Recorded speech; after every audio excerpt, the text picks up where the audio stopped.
नमस्कार दोस्तों, बांग्लादेश में इन दिनों जो कुछ हो रहा है उसे लेकर भारत में दो खेमे बट गए हैं। एक खेमे को लगता है कि एक तानाशाही सरकार के खिलाफ जनता की जीत हुई है, जबकि दूसरा खेमा मानता है कि कट्टरपंथियों ने प्रदर्शन हाईजैक करके सत्ता का तख्ता पलट कर दिया है।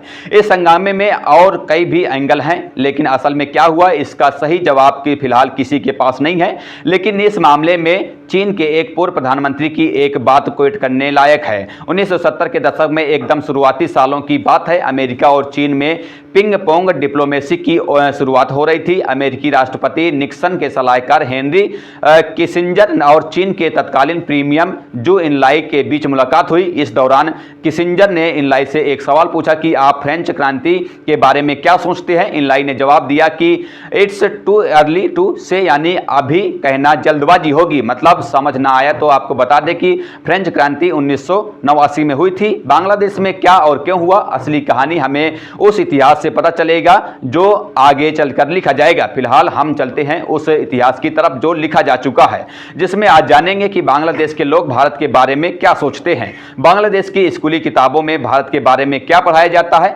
शुरुआत वर्तमान से करते हैं। इसी साल बांग्लादेश के सोशल मीडिया पर कुछ नए ट्रेंड दिखाई दिए। इस ट्रेंड को इंडिया आउट कैंपेन का नाम दिया गया। चूंकि जो दिखता है वही बिकता है, इसलिए पूरे वाकये से एक ऐसी छवि बनी जो मानो कि बांग्लादेश में भारत विरोधी माहौल है।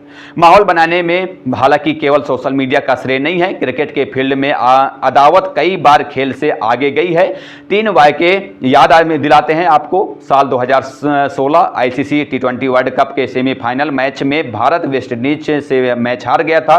बांग्लादेश के विकेटकीपर बल्लेबाज मुशफिकुर रहमान ने सोशल मीडिया पर मैच की तस्वीर पोस्ट कर लिखा कि खुशी है इस बात की कि भारत सेमीफाइनल में हार गया। बाद में हालांकि उन्होंने अपनी पोस्ट डिलीट कर दी थी और सफाई देते हुए लिखा कि माफ करना, मैं वेस्ट इंडीज का बड़ा सपोर्टर हूं।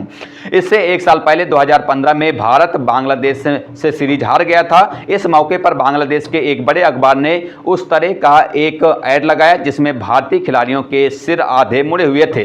तीसरा उदाहरण 2019 का वर्ल्ड कप। भारत और बांग्लादेश के मैच से हारने पहले पारा इतना गर्म हो चुका था कि कप्तान मशरफे मुर्तजा को कहना पड़ा कि उत्साह अच्छा है, लेकिन अगर फैंस लिमिट क्रॉस करें या किसी को पर्सनली टारगेट करें तो यह स्वीकार नहीं है। इस अदावत की एक झलकी 2023 के वर्ल्ड कप में भी दिखी, जब कई बांग्लादेशी सपोर्टर्स ने आरोप लगाया कि स्टेडियम में भारतीय दर्शकों ने उनसे बुरा सलूक किया है। संभव है कि यह तमाम बातें सिर्फ खेल तक ही सीमित हो। आखिर ऑस्ट्रेलिया और ब्रिटेन देशों के तौर पर जिगरी यार हैं, लेकिन एसएच के दौरान उनसे भी प्लेयर्स और समर्थकों के बीच काफी कहासुनी होती है। हालांकि तब भी इस बात से इनकार नहीं किया जा सकता कि बांग्लादेश में खासकर हालिया सालों में भारत विरोधी सेंटीमेंट में इजाफा हुआ है। इंडिया टुडे के एक आर्टिकल में बांग्लादेश के सीनियर पत्रकार स्वदेश राय लिखते हैं कि बांग्लादेश में एंटी इंडिया सेंटीमेंट एक पुरानी बीमारी है। राय के अनुसार बांग्लादेश में भारत विरोधी विचारों की जड़ें 1947 से पहले के पाकिस्तान आंदोलन से निकली। पाकिस्तान के गठन के पीछे एक धार्मिक सोच थी। ईस्ट कंपनियां यानी कि वर्तमान बांग्लादेश में भाषाई अस्मिता को लेकर आंदोलन शुरू हुआ था जो 1970 में अपने चरम पर पहुंचा था। 1970 में भी हालांकि जब चुनाव हुए तो महज 24% लोग थे जो आजाद बांग्लादेश के पक्ष में थे। बाद में जब टिक्का खान ने बांग्लादेश में नरसंहार शुरू किया तब जाकर बहुमत ने आजाद बांग्लादेश की अहमियत को समझा। ऊपर कई तमाम बातों से आपको शायद लगे कि अधिकतर बांग्लादेशी भारत विरोधी हैं, लेकिन क्या यह बात पूरी तरह सही है? साल 2014 में प्यू रिसर्च ने एक पोल किया। इसमें एशिया के तमाम देशों के नागरिकों से उनके दूसरे देशों के बारे में विचार पूछे गए थे। इस पोल में जब बांग्लादेश के लोगों से भारत के बारे में राय पूछी गई तो 70% लोगों ने पॉजिटिव बातें कही। यह पोल 10 साल पुराना है, संभव है तब से आंकड़े कुछ बदल गए होंगे, लेकिन फिर भी इस पोल से कहीं नहीं लगता कि बांग्लादेश की बहुसंख्यक जनता अचानक भारत विरोधी हो गई होगी। ऐसे में सवाल उठता है कि क्या इंडिया आउट कैंपेन और बाकी उदाहरणों का क्या होगा? प्यू रिसर्च पोल से ही इसका भी जवाब मिलता है। इसी पोल में जब लोगों से पूछा गया कि वे किस देश को सबसे बड़े थ्रेट के रूप में देखते हैं तो बांग्लादेश के 27% लोगों ने इंडिया का नाम लिया था। था। ये टॉप चॉइस थी, मतलब खतरे के मामले में बाकी देशों का नंबर भारत के पीछे था। तुलना करें तो सेंटीमेंट दोनों तरह के हैं। बांग्लादेश की बहुसंख्यक जनता भारत के प्रति फेवरेबल नजरिया रखती है, जबकि भारत को खतरा मानने वालों की भी अच्छी खासी संख्या है।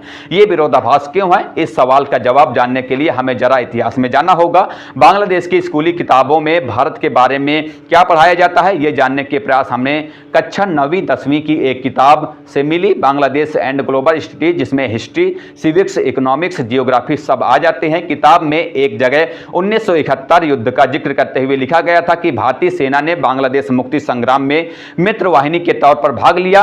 पाकिस्तान आर्मी को हराने में उनका योगदान भुलाया नहीं जा सकता। आगे लिखा गया कि युद्ध के बाद बंगबंधु मुजीबुर रहमान ने भारतीय प्रधानमंत्री इंदिरा गांधी से रिक्वेस्ट की कि वे सेना वापस बुला लें ताकि स्थानीय और अंतर्राष्ट्रीय बिरादरी को प्रोपेगेंडा फैलाने का मौका न मिले।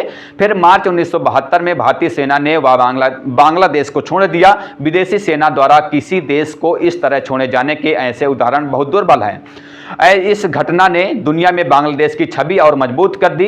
हमने कुछ और किताबें भी देखी, लेकिन कहीं नहीं लिखा कि इतिहास को गोलमोल किया गया हो। पाकिस्तान में पढ़ाई जाने वाली इतिहास की किताबों के जैसे ही उस तरह की हेराफेरी बांग्लादेश की किताबों में नहीं दिखती, बल्कि अधिकतर जगह 1971 युद्ध में भारत के योगदान को बताया गया है। क्लास 7th में पढ़ाई जाने वाली हिस्ट्री और सोशल साइंस की किताब कहती है भारत ने बांग्लादेश की मुक्ति वाहिनी को हथियार दिए, करीब 4000 भारतीय सैनिकों ने अपनी जान दी। इस तरह भारत ने बांग्लादेश की आज़ादी में एक महत्वपूर्ण रोल निभाया। किताबों से इतर कुछ और भी चीज़ें छानने की कोशिश की। हमें साल 2012 की बीबीसी की एक रिपोर्ट मिली। इसके अनुसार नोआखली में आज भी लोग महात्मा गांधी को याद करते हैं। पार्टीशन से कुछ समय पहले बंगाल में दंगे शुरू हो गए थे, तब नोआखली में हिंदुओं को निशाना बनाया गया था। ऐसे में गांधी नोआखली गए थे और गांव-गांव घूमकर लोगों को शांत कराया। बीबीसी की रिपोर्ट के अनुसार नोआखली में एक गांधी आश्रम ट्रस्ट बनाया गया। ट्रस्ट की मेंबर झरनादी चौधरी बनाई गई।